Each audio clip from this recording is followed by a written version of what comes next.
τελειώνει γρήγορα ή μου φαίνεται. Κωνσταντίνε, πόσο χρονών είσαι? Περάσαν τα χρόνια, σχολείο.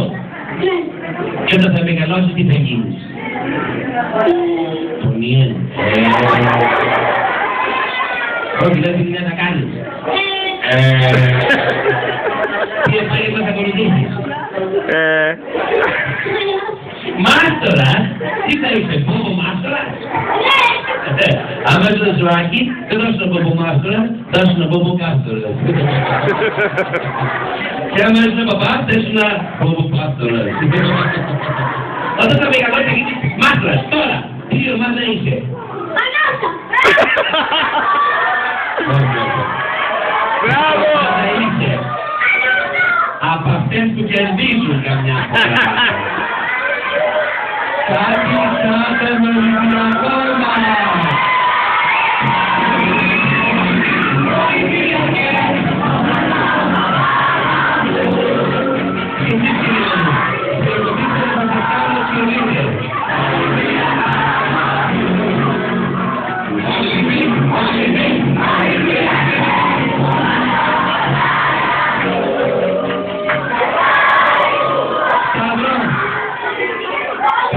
Όχι, δεν είσαι ο Σταύρος.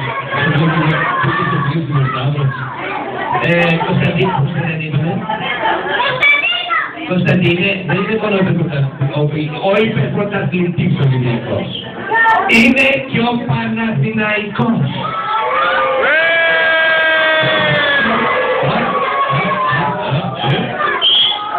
Δεν θέλω. Πρώτα Κωνσταντίνε είναι Παναθηναϊκός. Και ποιος σας κάλεσε το πάρτι? Δεν μας δείξει, δεν μας δείξει. Είδες στον αέρα?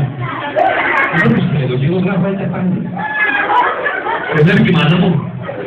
Δεν πιστεύω. Μάνα! Παράκι μέσα. Θέλω να μιλάμε σαν την τεχνολογία. Εγώ όμως θα δείξω, κυρία μου, το όνομά σας. Σαν το παππούδο του Προκόπη. Εγώ είμαι δίκαιος. Και θα βάλω και τον ύμνο του Παναθηναϊκού. Εντάξει, πολύ ακούσατε. Πάρα πολύ ακούσατε. Δεν βγάζω και πολύ. Λοιπόν, άλλωστε Κωνσταντίνε μου, αυτός είναι ο παλιός ο ύμνος του Παναθηναϊκού. Τώρα ο Παναθηναϊκός μας έχει πρίγκιπα. Όλα τα χεράκια ψηλά. Να χορέψουμε το καινούργιο ύμνο του Παναθηναϊκού μας.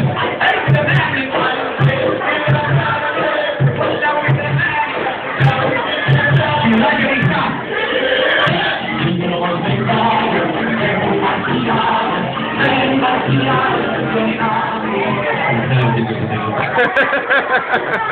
Ξαφνιά καταλαβαίνετε, δεν βάλω εφόδιτους. Η ξαφνιά δεν κοιτάζει το θέμα της ξαφνιάς. Αν και εδώ που τα λέμε, ξαφνιά εδώ, ξαφνιά εκεί, ξαφνιά παραπέρα, αυτό δεν είναι παιδική εκδήλωση, είναι η εκδήλωση του ξαφνιάς. Μόνο η Άγκα εκεί. Νάτρας. Ο Ιάγκας με μουστάκι. Και μαλλί του μπανό. Αλλά δεν θα τελειώσει. Τι κάνω τελικά.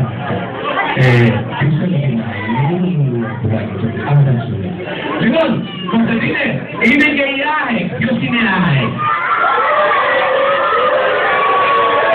Εγώ υπάρχουν πιο πολλοί αεξίδες στο τελικό του κυπέλλου. Να δείτε κάτω τη βάση, γιατί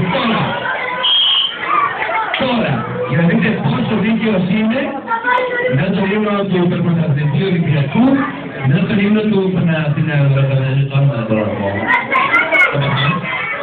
Θα βάλω και τον ύμνο της ΑΕΚ.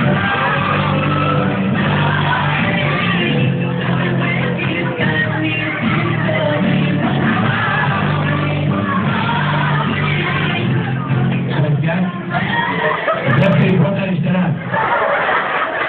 Καλό βόλι. Την έμεινε πανίσχυ, δεν ήξερα γιατί. Όπως είναι, έχουν ωραίο δώρο. Εγώ το θέλανε, ίσως και καλό σου φίλο.